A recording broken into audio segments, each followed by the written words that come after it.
These are FBI photos. The amazing thing is that Biggie and Puffy were under surveillance at the time of the murder. If FBI was following my son, where were they that night my son was shot? Biggie and Puffy were under covert secret surveillance being by the FBI leading up to and on the night Biggie Smalls was murdered in 1997. The 2002 documentary Biggie and Tupac had gained access to some of the FBI photos, which had been taken on March 8, 1997, being prior to the Soul Train Music Awards in Los Angeles, with it being a Vibe magazine after party following this, where Biggie had been murdered. Kevin Hackey was an informant for the FBI who posed undercover as a bodyguard to infiltrate West Coast label Death Row Records. Hackey, in an interview with YouTube channel Bomb First, had confirmed that the FBI had Biggie's death on tape. Hackey, in the 2002 documentary Biggie and Tupac, had confirmed to have seen official FBI paperwork which included reports of the feds having surveillance footage of both Tupac and Biggie's murders taking place. Puff Daddy's bodyguard Gene Dill, who can be seen in the secret FBI surveillance snapshots, were shown some of the later photos by the authorities from just moments before Biggie was shot. Gene revealed that the picture included himself and Puffy outside the Peterson Automotive Museum, being after the party was shut down, where they were waiting for their trucks to pull up, which had a man in a Nation of Islam uniform approaching them, but the authorities had blurred out the man's face in the photo. Gene had identified this man as Amir Muhammad in the 2002 documentary Biggie and Tupac. That's him right there. That's him? Yeah. That's him. That's the guy that came up to me. Lil C's, who was in a seat behind Biggie when the shooting had taken place, had identified the shooter as wearing a suit and bow tie, similar to a Nation of Islam uniform. FBI documents declassified on their website also reveal the shooter as being described as a light-skinned male wearing a suit and bow tie, with the document censoring the identity of the shooter. In this video, we're going to take a look into the FBI investigation into Bad Boy Entertainment, including the covert footage which is believed to have captured the killer on tape. Nick Broomfield, the maker of the 2002 documentary Biggie and Tupac, got the contact details of the FBI detective who was responsible for capturing the surveillance photos of Biggie's murder taking place. The same detective who was responsible for capturing the photos as part of the investigation had also been present for Puffy's 1999 court hearing for a nightclub shooting case, which involved Jennifer Lopez and Shine. The FBI investigation went back to prior than 1994, as Puffy and Suge Knight, being the owner of West Coast label Death Row Records, would discuss with each other how to deal with the feds tailing them as part of the separate investigations against them. Kevin Hackey was contacted by the FBI in 1994 after he wanted a promotion from being a Compton cop into working for US intelligence. The FBI promised him a promotion if he were to infiltrate Death Row Records by posing as a bodyguard to collect information for their investigation. Hackey was chosen as he had been a former Compton cop, with Death Row Records' former head of security also being a former Compton cop who Hackey had a previous relationship with. Kevin Hackey revealed that FBI's investigation included looking into racketeering, homicide, and Suge Knight's relationship with Compton Mayor Omar Bradley. Hackey revealed that FBI had Suge Knight's communications tapped, along with having him under surveillance, with the FBI originally showing Hackey surveillance footage of Suge Knight being when recruiting Hackey into the covert investigation. Puffy was also under surveillance, and the investigation was most likely for similar reasons, as Puffy's family came from a criminal background, along with Puffy being connected to many of New York's notorious figures of the criminal underworld. Puffy comes from a criminal family background, with his father and cousins being connected to major drug trafficking organizations within the US. Puffy's father, Melvin Combs, was murdered when Puffy was 3 years old, due to his connection into Harlem's drug trafficking organizations, being in the same circles as notorious kingpin Frank Lucas, which the 2007 movie American Gangster was based off. Melvin Combs was murdered in 1972 after being shot in his car during a drug transaction after he had been accused of being an informant. Puffy's uncles and cousins were also tied into the drug trade. Puffy's cousin, Daryl Popper Taylor, was involved in the indictment against the nationwide drug trafficking organization known as the Black Mafia Family, also called BMF. His cousin Daryl was listed in the indictment papers of 2005 being against the criminal organization. His cousin Daryl had taken a stand against the leader of BMF, Big Meech, where he claimed to have personally transported kilos for Meech. Paul Buford had also been included in the indictment, where he became a fugitive until 2009. Paul Buford had been Puffy's head of security for Bad Boy Entertainment. BMF's third in command, who controlled the New York territory for the organization, was a man called Fleming Daniels. Fleming Daniels was from Brooklyn, being the same as Puffy's artist Biggie, with Fleming Daniels being associated to Walter King Tut Johnson. Walter King Tut Johnson was born in the Cypress Hills projects in the eastern section of Brooklyn. The projects had birthed a gang called the A-Team in 1983, with the original gang being formed by a group of 5%ers of the neighborhood to fight against Jamaican drug gangs taking over the territory. The 5%ers is a black nationalist movement influenced by Islam, which was started by a man using the name of Allah the Father, with it starting in Puffy's hometown of Harlem before spreading across New York. The A-Team had been formed in 1983 by a 5%er by the name of Mr. Damu, with the gang's name standing for the Allah Team. With the gang being formed in the Cypress Hills projects when King Tut was 20 years old, Tut became associated to the gang by coming from the territory. King Tut and a guy called Haitian Jack were known to be stick-up kids who were involved in a long list of robberies and were known for robbing drug dealers, with it being the A-Team gang who were fighting against Jamaican drug gangs in the territory. This is where Haitian Jack and King Tut became associated with the A-Team gang, with Haitian Jack falsely believing it was started by Little Rick Martin, who had been in prison when the gang was formed. Therefore, King Tut and Haitian Jack were now seen as representing the A-Team due to King Tut's ties to the Cypress Hills projects. Brian Glaze Gibbs from the Cypress Hills projects has claimed that people are misinformed into thinking that King Tut and Haitian Jack were members of the original A-Team, which puts into question that maybe they started their own set or were just known by association.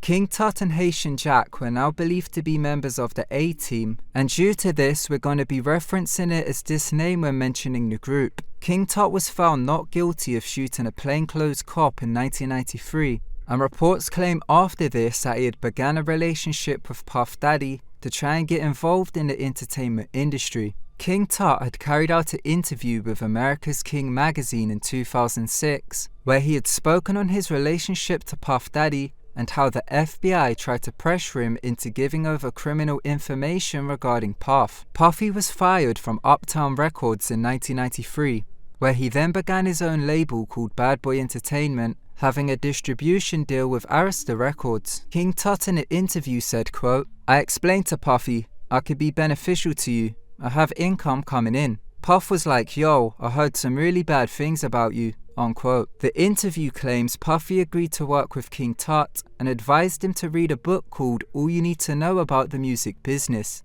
King Tut was associated to New York gangster and record executive Jimmy Henchman, with Puffy beginning the startup of Bad Boy Entertainment, launching a marketing campaign for artists Biggie and Craig Mack, YouTube channels such as Al Prophet and celebrity gossip columnist Lipstick Alley look into rumors of where the funding came from to launch the upstart of the label. Celebrity gossip website Lipstick Alley have submissions referring that more than one internal US Department of Justice memos, which quote FBI and DEA informants, are said to claim a connection between Puffy and BMF made through Jimmy Henchman, who was rumored to have allegedly been responsible for getting funding for the label. The unverified reports claim Jimmy Henchman and his connection into the A-Team through King Tut, with King Tut getting assistance from Puffy during the time, has been rumored to have used the connection between King Tut and BMF member Fleming Daniels to get a loan from BMF to Jimmy Henchman.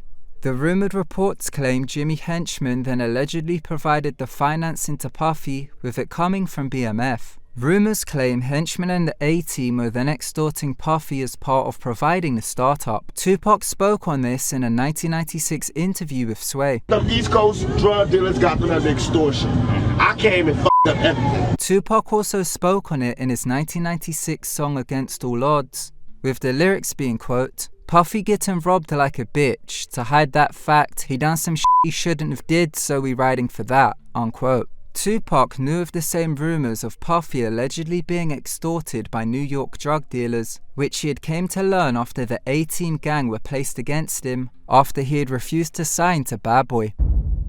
Tupac met Biggie in 1993 while on the set of Poetic Justice, which Tupac was starring in. Biggie had recently been signed to Puffy's label Bad Boy, and Tupac was a fan of his music. Tupac started hanging out with Biggie and Puffy and would let Biggie open for him when performing. Tupac claimed Biggie would badmouth Puffy, claiming he was being cheated out of his money as Puffy owned his marketing and publishing.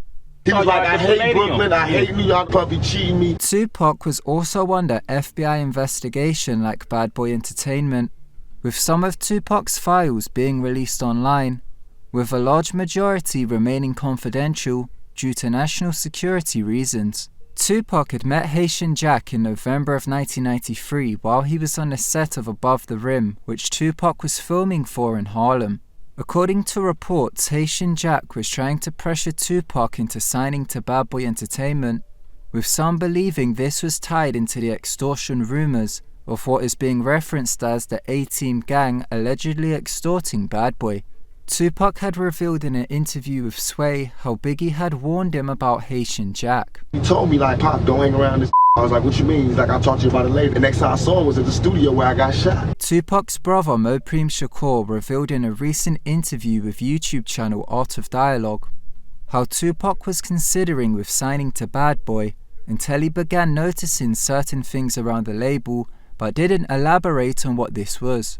Haitian Jack and Tupac began to go to nightclubs together, and Mike Tyson had phoned Tupac from prison to warn him about Haitian Jack, and he had told him he was out of his league. Haitian Jack introduced Tupac to a girl in a nightclub, and advancements were made towards Tupac on a dance floor. Haitian Jack invited Tupac out again a few days later and went to his hotel room in Manhattan, where Haitian Jack then called the same girl to invite her to the room. Tupac claimed he'd gotten a massage from the girl, then went to sleep, leaving her with Haitian Jack and two others within the room while he slept. Tupac had been arrested shortly after as the girl had pressed charges against him after leaving. Haitian Jack's lawyer had Jack's case severed from Tupac's, having two different trials, with Haitian Jack serving no jail time. Tupac's lawyer Michael Warren had gotten Haitian Jack's case records during the trial and claimed that he had a long list of dismissed cases up and down the East Coast,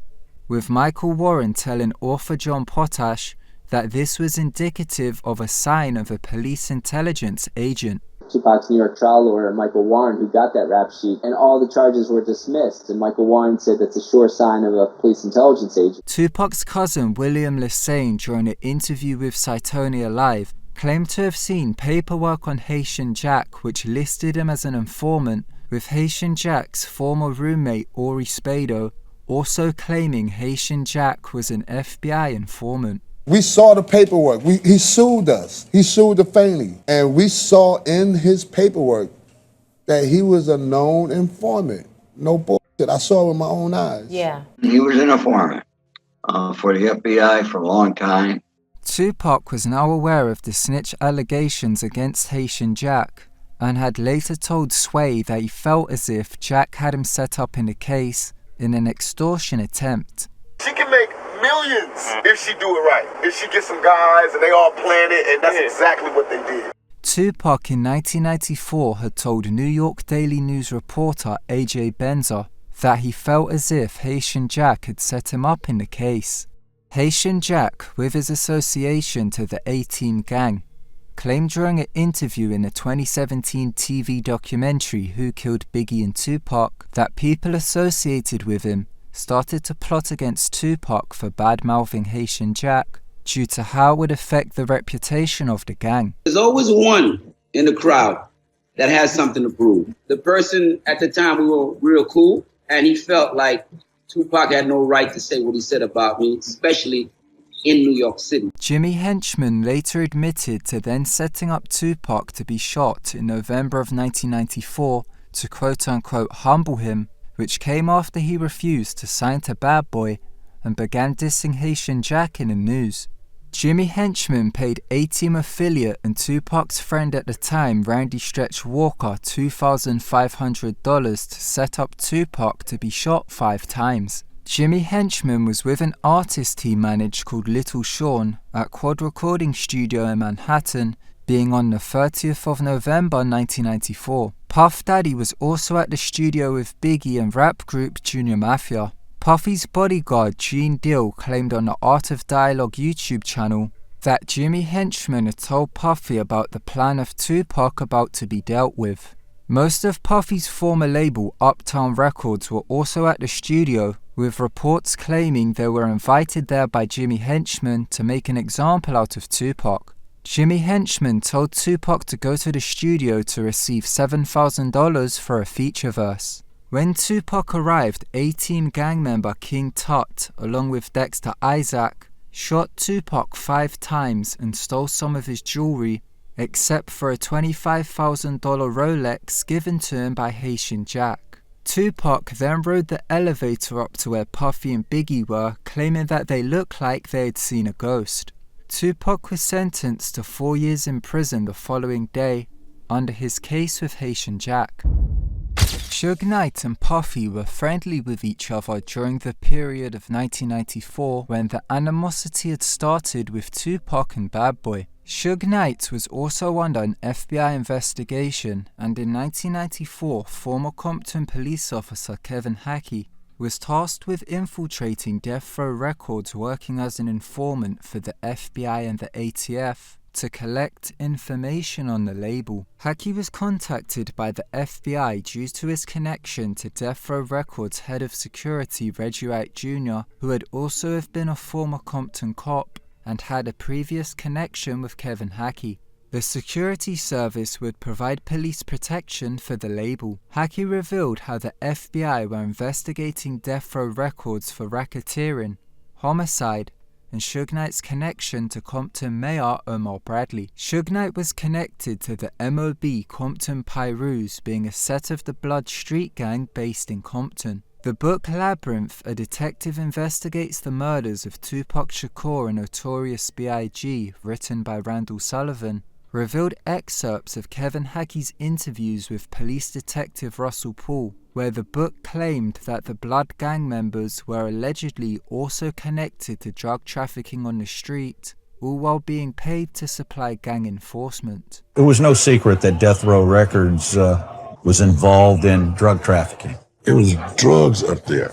It was, drug dealings. Puffy would get Suge Knight's advice on how to deal with the feds tailing them, as they were both under surveillance due to their criminal ties on the street.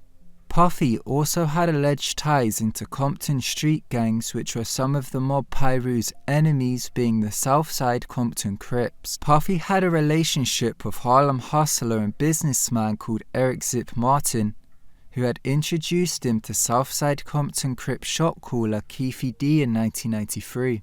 Puffy and Suge Knight's relationship turned sour in 1995 after Suge Knight began to visit Tupac in prison and had started working on getting him released to have his contract from Interscope transferred to Death Row. Suge Knight dissed Puff Daddy at the 1995 Source Awards, which took place in August, where he also gave a shout out to Tupac. Puffy a month later was blamed for authorizing the murder of Suge Knight's friend and Blood gang member Jake Robles. The shooting took place at an Atlanta nightclub where Suge Knight and Puffy were both at after a confrontation had broken out. A deputy by the name of CJ Howard, who was supplying off-duty security for the venue, had identified Southside Compton Crips Orlando Anderson and Corey Edwards as being with Puffy at the party and had listed them as suspects in the murder case. Puffy's former second-in-command, being the president of Bad Boy Entertainment, Kirk Burroughs, had revealed in a 2003 lawsuit against Puffy that Puffy had allegedly approved the murder of Jake Robles, which legal documents claim was carried out by the Enterprise. The 37-page legal documents have Kirk Burroughs describing how Puffy had set up a group which Puffy called the Enterprise, which allegedly was a criminal group Puffy had put together, which Burroughs claimed carried out murder and extortion. Tupac was bailed out of prison by Suge Knight a month after Jake Robles was killed, and what had been dubbed as the East Coast-West Coast War was now in full swing, with Tupac and Suge Knight now both having a problem with Bad Boy. Suge Knight and Tupac, while hosting a Christmas party, had gone through with beating a producer who was associated to Bad Boy, being in an attempt to get Puffy's family's address in Los Angeles. Southside Compton Crip Keefe D had claimed in a secretly recorded LAPD confession tape that after being invited back to a hotel room party by Puffy in Anaheim, California in December of 1995, Puffy had allegedly said in a room full of Crips that he would do anything for those dudes' heads. Tupac released a diss song Hit 'Em Up in June of 1996, which was aimed at Biggie and Puffy, where Tupac also addressed the 1994 shooting. Tupac, between July 8th and August 12th, 1996, recorded a secondary diss track called Against All Odds, where he addressed Jimmy Henchman, Haitian Jack and King Tut.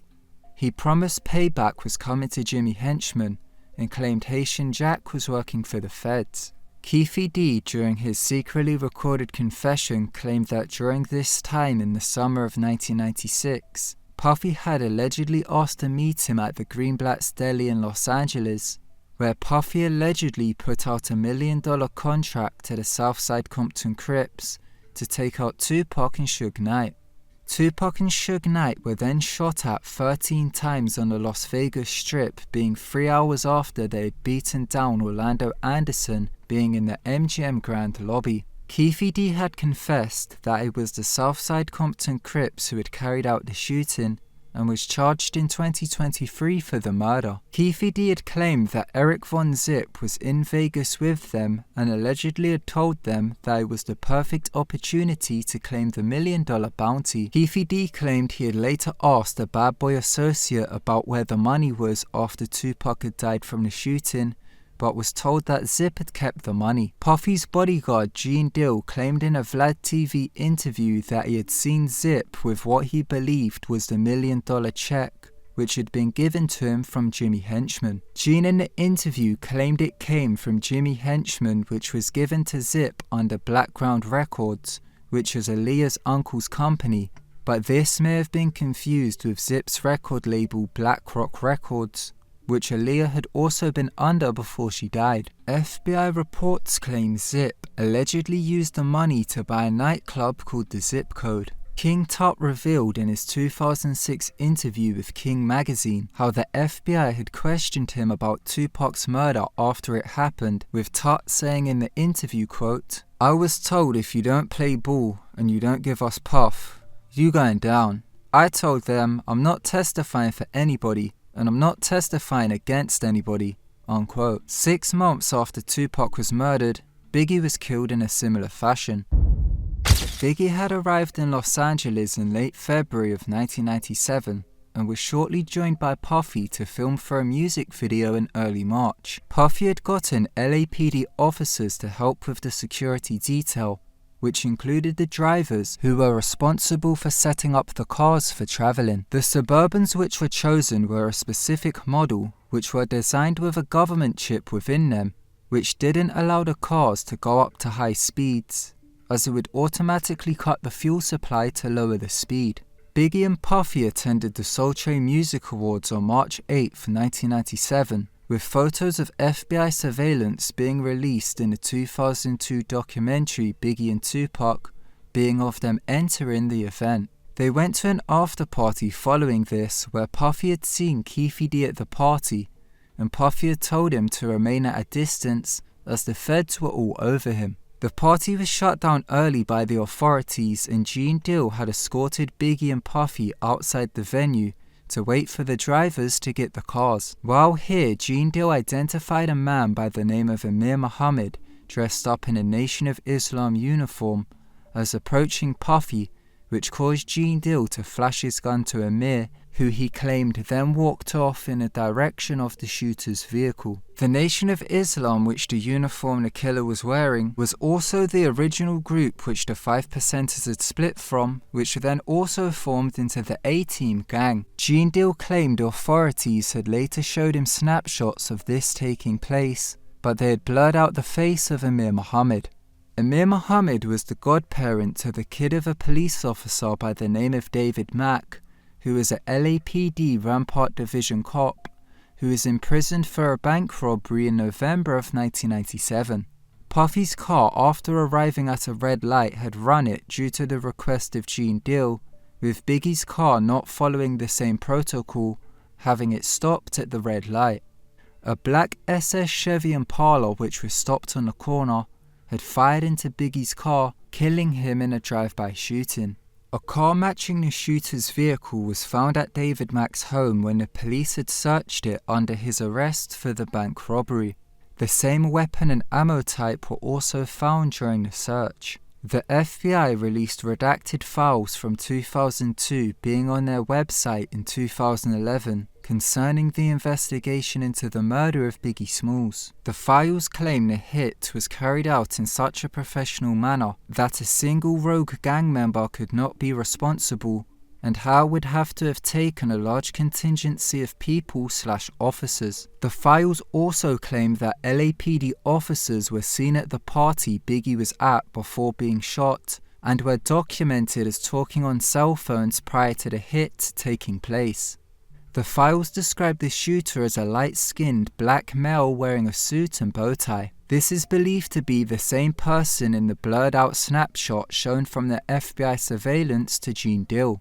When the redacted files are put into context combined with the investigation carried out by LAPD Detective Russell Paul, it names cops listed in a 2005 civil trial against the LAPD by Biggie's family, with these cops being David Mack, Rafael Perez, and 3 other cops, in connection with a man called Amir Muhammad being listed as suspects in one of the theories of the death of Biggie Smalls. Rafael Perez's former cellmate Kenneth Bawagny had official court documents of his statements about what Perez had told him, used in the Biggie Smalls civil trial of $500 million against the LAPD in the city of Los Angeles. A fine had been issued for $1.1 million for intentionally suppressing the statements of Kenneth Bawagny, being about what Perez had told him while they were cellmates in prison. Kenneth Bawagny had claimed Perez had told him 5 LAPD officers of the LAPD Rampart Division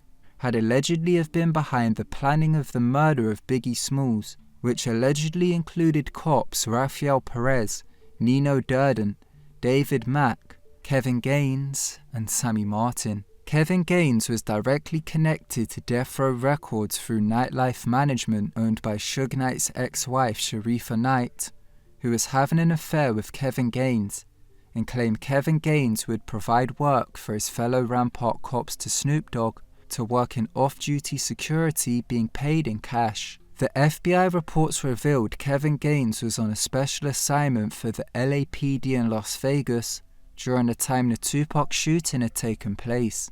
Kenneth Bawagny claimed Perez had allegedly told him how the bounty was $1 million, being $500,000 each, on the heads of both Biggie and Puffy. Kenneth went on to claim how Perez had allegedly told him that David Mack had carried out the bank robbery, as they were only allegedly paid $250,000 up front, and the rest was not given over, as Kevin Gaines had failed to intercept Puffy's car. FBI agent Phil Carson had also claimed that he feels as if the hit was for Puffy, as the shooter's vehicle had been waiting on the corner, and it was bodyguard Eugene Dill's actions of forcing the driver to run the red light which saved Puffy's life. David Mack had stole $722,000, which is close to the $750,000 remaining, which Bawagny claimed Perez had told him was left of the bounty for the contract, which was allegedly given to the Rampart cops to carry out the hit. Some, such as Boagni, claim Suge Knight was responsible for letting the hit happen, while others claim he had no knowledge of it and it was other people within death row who had it carried out. It was the trial which led to LAPD detective Greg Kading to reinvestigate the Biggie Smalls murder, which led to Keefe D making the confession of murdering Tupac, leading to the 2023 arrest, with Kading's investigation also claiming that it was not cops who had carried out the Biggie hit, with him claiming it was a Blood gang member with the nickname of Poochie who allegedly carried out the hit for Suge Knight. The Labyrinth book also claimed that during this time, Blood gang members would disguise themselves in Muslim uniforms to cover up crimes when carrying them out. Poochie also had the same model car matching the shooter's vehicle, which was bought for him by Suge Knight. In this video, we took a look into the FBI investigations into Bad Boy and Death Row Records due to their criminal ties on the street. Both labels were under surveillance, with former FBI informant Kevin Hackey revealing how the FBI have both of the murders of Tupac and Biggie on tape. Snapshots from this surveillance were shown to bodyguard Gene Dill, which showed a man with the face blurred out dressed in a suit and bow tie. The FBI documents described the shooter as wearing a suit and bow tie. Gene Dill had identified this man as Amir Muhammad in the 2002 documentary Biggie and Tupac. Let me know what your thoughts are on all this in the comment section below. Thank you so much for watching. If you enjoyed the video, smash the thumbs up button. Also, don't forget to subscribe and press that bell button so you can get all the future notifications for when I upload. Once again, thank you so much for watching, and until next time, goodbye.